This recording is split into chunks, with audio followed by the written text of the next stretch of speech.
Isi dari unsur hulu atau para produser ya terkait bahan baku ke energi green atau nanti ke bahan baku kendaraan listrik. Kalau kondisi saat ini kayaknya terlalu prematur ya bagi kami menyampaikan bagaimana dampak terhadap anggaran negara untuk mendukung strategi ke new energy atau ke green energy. Karena kalau kita bilang kan di Indonesia sendiri kan belum terlalu banyak ya produsen untuk membuat satu end product ya dari EV, kalau kita bilang EV, karena kita sampai saat ini masih sampai ke intermediate product yaitu MHP kalau menuju ke prekursor atau baterai katoda. Nah, so far sih electric vehicle kan masih import ya Mbak Iva ya. Cuma mungkin pemerintah saat ini kenapa memberi subsidi? Kadang-kadang kita ini harus dipaksa kali ya kalau tidak sedikit diberikan insentif atau fasilitas atau sedikit diskon kalau kita bilang diskon ya, sehingga memacu minat masyarakat untuk menggunakan bahan EV atau kendaraan berbasis new energy. Jadi meninggalkan yang fosil. Karena bagi kita kan mengganti yang dari fosil menuju ke EV itu kan pertama kita melihat Indonesia sendiri infrastrukturnya apa sudah mendukung ya untuk kita menggunakan EV. Kedua kondisi topografi kita. Kemudian yang ketiga, belum terlalu banyak yang bisa banget menggunakan EV. Yang keempat ya, kalau secara pribadi kita bertanya charging stationnya apakah sudah available untuk kita gunakan nanti apabila kita sudah punya mobil EV. Walaupun sudah beberapa ya ada EV di sini, tapi harus diingat Mbak Iva bahwa mungkin selama ini di jalanan kita lihat sudah ada electric vehicle, tapi itu beda. Electric vehicle yang ada di Indonesia saat ini masih menggunakan yang namanya baterai LFP atau lithium ferrofosfat. Belum ada yang menggunakan bahan baterai dari NMC atau nikel mangan kobalt.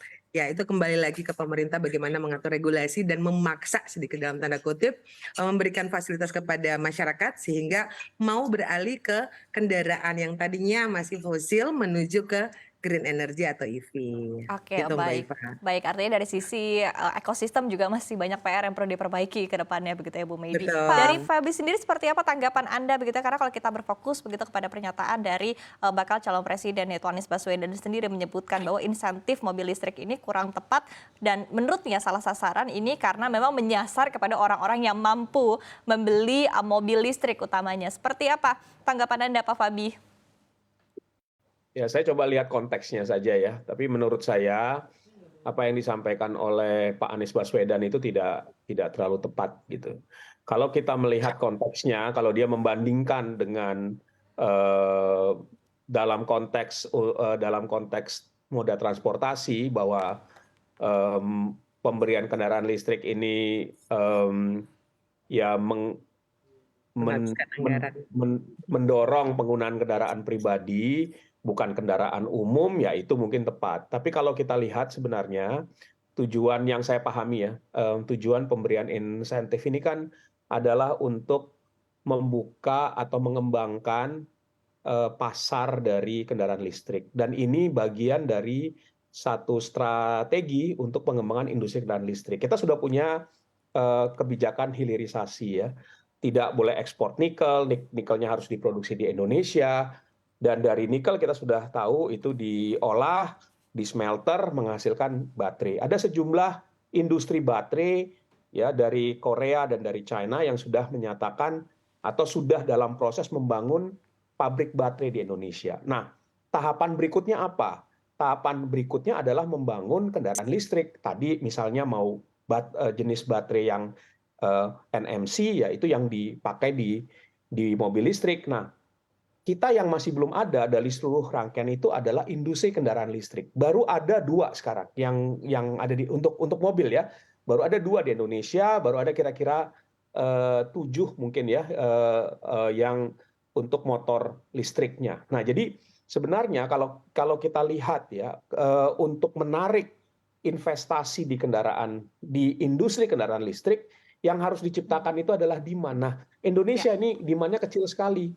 Ya, penjualan kendaraan yang setiap tahun gitu kira-kira sebesar 1 juta, di mana untuk penjualan kendaraan pribadi, untuk mobil pribadi, untuk mobil ya kira-kira 1 juta.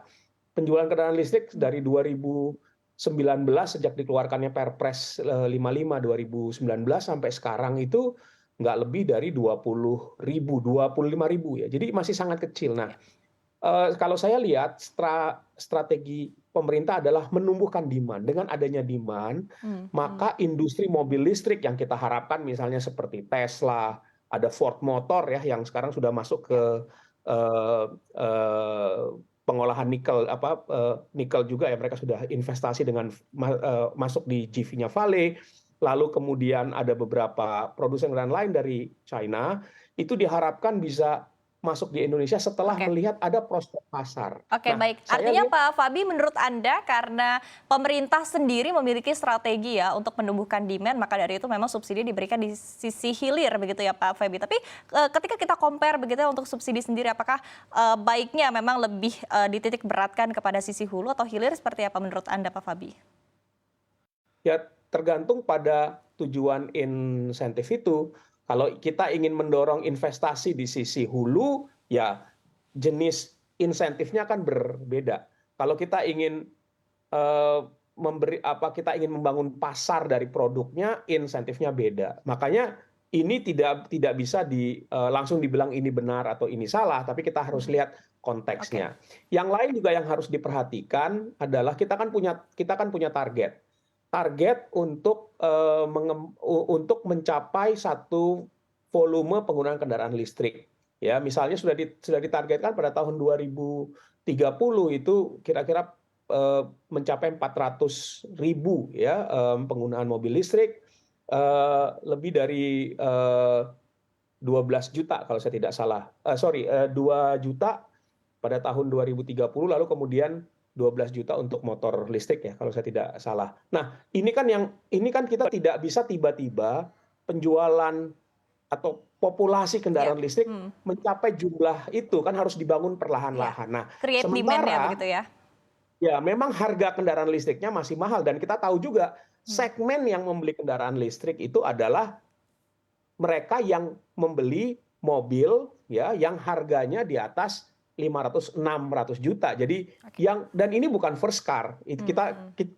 Kita itu tahu mereka beli ini mungkin second car ya, mobil yang kedua. Nah, diharapkan mereka yang memiliki daya beli tadi dengan diberikan sedikit insentif, mereka kemudian memilih mobil kedua Oke. atau ketiganya kendaraan mobil listrik, bukan mobil Oke. konvensional Baik. gitu loh. Jadi ini Baik. disesuaikan dengan daya beli masyarakat Oke. juga. Oke, baik.